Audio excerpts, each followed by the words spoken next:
Assalamualaikum warahmatullahi wabarakatuh. Perkenalkan, nama saya Nurul Hidayah. Saya di sini akan mempresentasikan bab 13 yaitu penilaian kelayakan umum.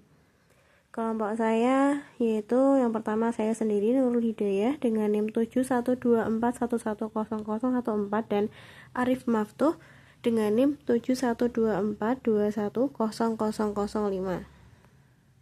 Penilaian kelayakan umum. Yang pertama, pengantar dan definisi kelayakan usaha.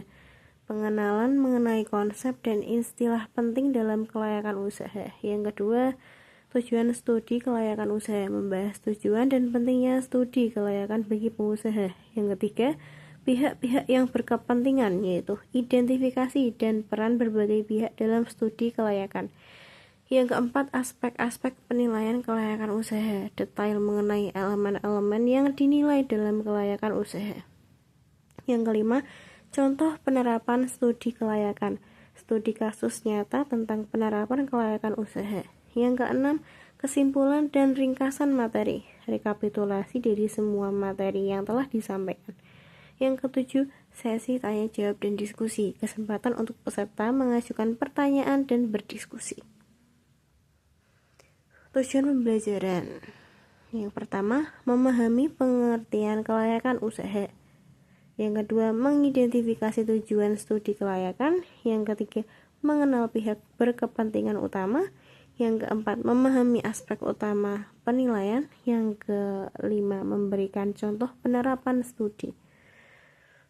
Pengertian kelayakan usaha.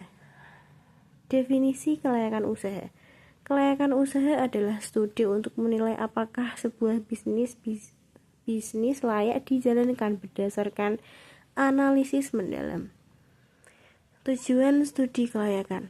Studi ini membantu pengusaha memahami potensi, keuntungan, dan manfaat dari bisnis yang direncanakan. Yang ketiga, analisis resiko dan keberhasilan. Proses ini melibatkan analisis untuk mengevaluasi kemungkinan sukses dan resiko yang mungkin dihadapi. Contoh studi kelayakan misalnya membuka kafe yang melibatkan penilaian lokasi, pasar, dan potensi keuntungan. Tujuan studi kelayakan usaha. Memahami pentingnya studi kelayakan dalam perencanaan bisnis yang efisien. Yang pertama, memudahkan perencanaan bisnis, memberikan informasi dasar untuk merancang langkah dan strategi usaha. Yang kedua, memperlancar pelaksanaan bisnis, mengidentifikasi potensi hambatan dan solusi yang perlu disiapkan. Yang ketiga, memperkecil resiko kerugian, yaitu menghitung kemungkinan keuntungan dan kerugian sebagai keputusan yang tepat. Yang keempat, menilai keberlangsungan bisnis, mengevaluasi aspek teknis, ekonomi, dan pasar untuk keberlanjutan.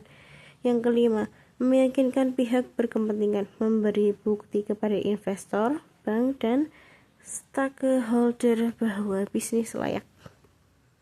Pihak-pihak yang berkepentingan dalam penilaian kelayakan usaha. Yang pertama, pemilik atau calon pemilik usaha ingin memastikan usaha yang dijalankan berpotensi sukses dan menguntungkan. Yang kedua, manajemen memastikan studi kelayakan untuk perencanaan dan pengembangan usaha yang lebih efektif. Yang ketiga, investor dan pemegang saham membutuhkan data valid tentang prospek bisnis sebagai dasar untuk investasi yang aman. Yang keempat, pemerintah dan masyarakat mengawasi kegiatan bisnis untuk memastikan kesesuaian dengan peraturan dan dampak positif. Yang kelima, pemberi pinjaman atau direktur menilai kelayakan usaha untuk menjamin pengembalian dana yang telah dipinjamkan. Aspek-aspek penilaian kelayakan. Yang pertama, aspek pasar dan pemasaran. Analisis kebutuhan pasar dan segmentasi yang penting untuk strategi pemasaran yang efektif. Yang kedua, aspek teknis dan operasional. Menilai kesesuaian teknologi dan fasilitas yang diperlukan untuk proses operasional yang optimal. Yang ketiga, aspek keuangan, proyeksi biaya, pendapatan, dan analisis arus kas yang penting untuk mengukur profitabilitas. Yang keempat, aspek manajemen, evaluasi struktur organisasi dan kemampuan SDM yang akan mendukung keberlangsungan bisnis. Yang kelima, aspek hukum dan regulasi, memastikan kesesuaian usaha dengan peraturan hukum dan perizinan yang berlaku untuk menghindari masalah. Yang keenam, aspek sosial dan lingkungan, menganalisis dampak sosial serta lingkungan dari kegiatan usaha terhadap masyarakat sekitar. Contoh penerapan studi kelayakan.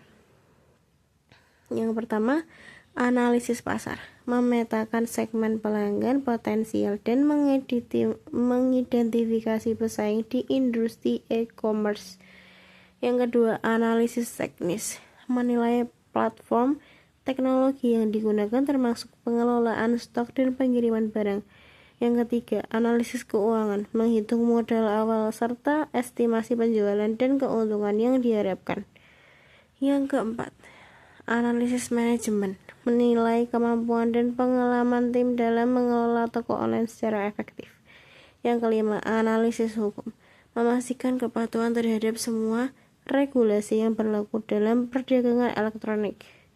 Yang keenam, analisis sosial, memperhatikan dampak bisnis terhadap pemasok dan pelanggan secara sosial.